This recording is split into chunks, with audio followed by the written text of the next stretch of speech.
feeling?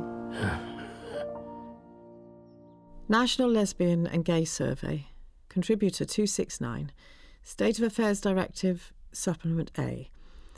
This has nothing to do with the directive that we've been asked to write about, but it's something that has happened to me which I'd like to put down. My father has died suddenly at my parents' home. Because he was so ill, I finally told him I was gay, that I was happy to be that way, and I hoped he would accept it. I was just remembering when I was a little boy. Mm-hmm.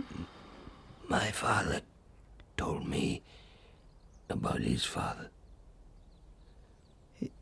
Yeah? He used to say he was so wise. He gave me such good advice.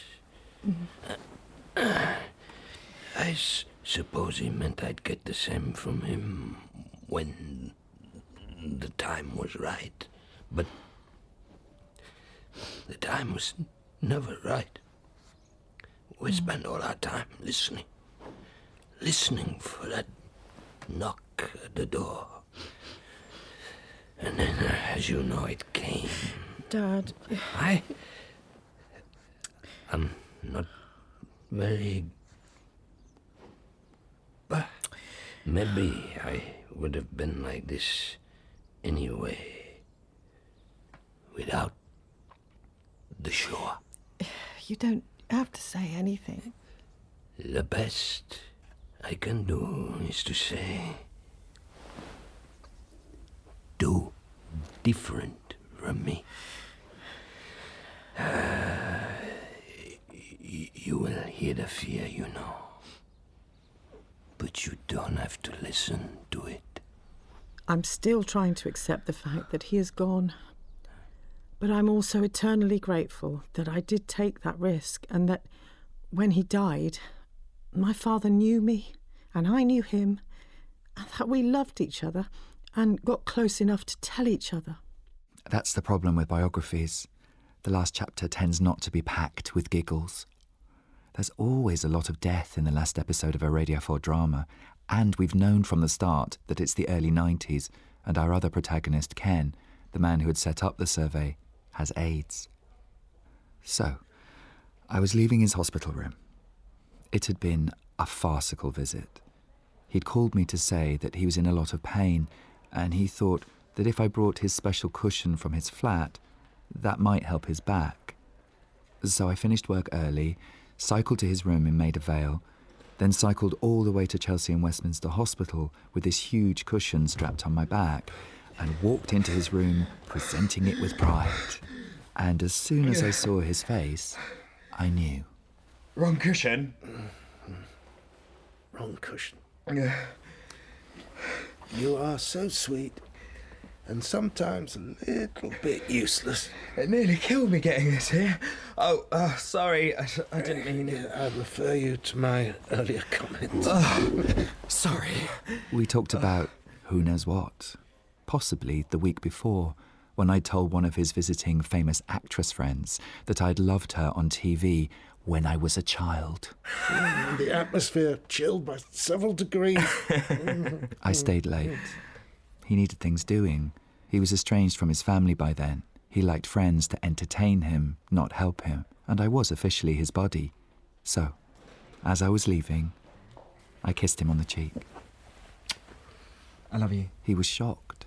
I was shocked. I think people said it a lot less back then. But I did. Love him. I don't really do I love you. Well, I don't really know you. Not really. But there's no time. And I do. I love you too. This has been the story of two rooms. The hot, overcrowded bedsit, where Ken created an archive of lesbian and gay writings, which recorded more than 700 lives over 20 years. And the cool, austere library reading room, where that survey now lives. 22 years later, I sit there, reading in Ken's own contributions, some of his experience of love. Because I've met so many men and shared intimacy with them, I've had the privilege of insight into many lives. How can I ever forget the Vietnam vet I met in Key West? The sex was pretty good, but all the time I was haunted by the hole in his back. And explaining his injury led him to memories of a man in the service with whom he'd spent many months in combat, while sharing each other's love. He told me about one foray, the troop moving along a jungle pass. His lover led, he slightly behind. As they moved forward, his love turned and smiled at him, and then his head simply fell off. He'd walked into a wire. I hope I helped that man. All that was left of his life seemed to be surviving, one night at a time. I certainly do think about the long-term future. Hand in hand into a glorious sunset might happen to others. Bet your boots I'm on a different list. Cynicism apart, I suppose that I shall rely on friends to give me support. Money for the old Dykes home. For now, I like my own company. I like sleeping alone. More than anything, I like being able to do what I want. I'm quite sure this labels me as selfish in many people's eyes, but at 45, I feel I'm owed a life that I've directed and not one that owes anything to fairy stories and old wives' tales. I think I've abandoned the idea that there's the right woman just around the corner. Well, if there is, she'd better get a bloody move on. That's all. Ta-ta for now. Number 269. Through the co-director of the archive, Kerry, I do a little detective work and find out who Anna really was. She died 23 years after writing that contribution in 2009. She wouldn't have made it into the old Dykes home. She was only 67, but she left behind a legacy of published poems, produced plays, and thousands of loyal students. The note that she was survived by her cat probably indicates that the right woman wasn't just around the corner. But she always seemed to relish the idea of being a stereodyke, and having your cat being mentioned in your obituary in The Guardian, it doesn't get more of a lesbian cliché than that. Success! And then there's our final room, the one I've blocked out of my mind all these years. Thanks for coming. I hope you didn't mind us calling you. I know you were here late last night, but I don't think he's going to be with us long. Right. Okay. So, what do I do? Sit with him. Be with him. Call one of us if you need anything. Will you be all right? Probably. Okay, then.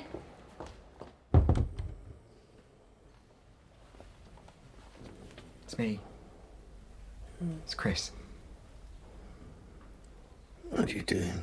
Visiting you? You? Dying.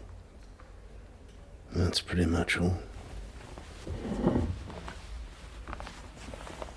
Right. You'd better hold my hand or something. Right. I'm sure he was still thinking I was a little bit useless. But I was there, and I loved him, and he knew, and that's quite a lot. We should all be so lucky. After Ken died, I sat alone with him for at least 10 minutes. I couldn't force myself out of that chair to fetch someone. I couldn't believe what I'd just seen.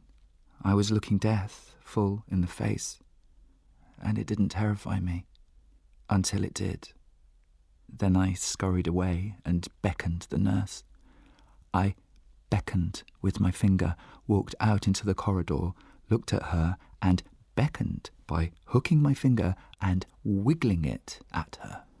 Even in the midst of everything, this seemed ridiculous, and I wished I could tell Ken that I'd been a bit useless, and he would shake his head.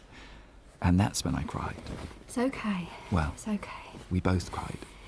He's gone. Should you be crying? Why shouldn't I? Is this not something to cry about? Yes, it's just... Well, yes, it is.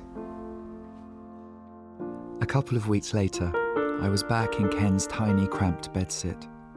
Now, in the blazing August sun, the windows were wide open, the curtains drawn.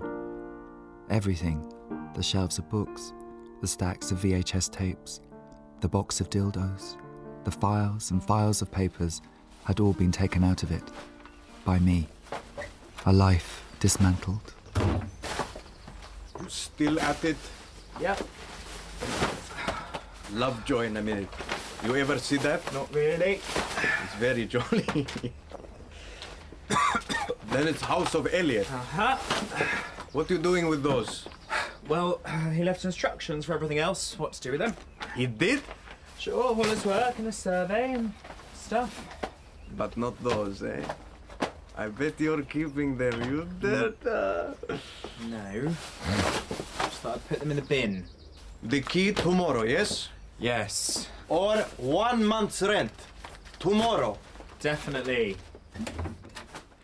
I dumped all the bin bags outside and cycled home with Ken's last few knickknacks.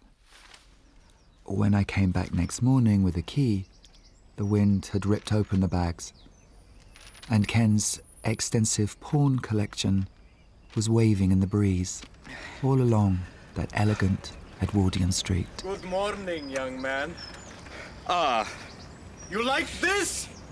All over my steps, bums and pecs and cocks! Yes. Sorry.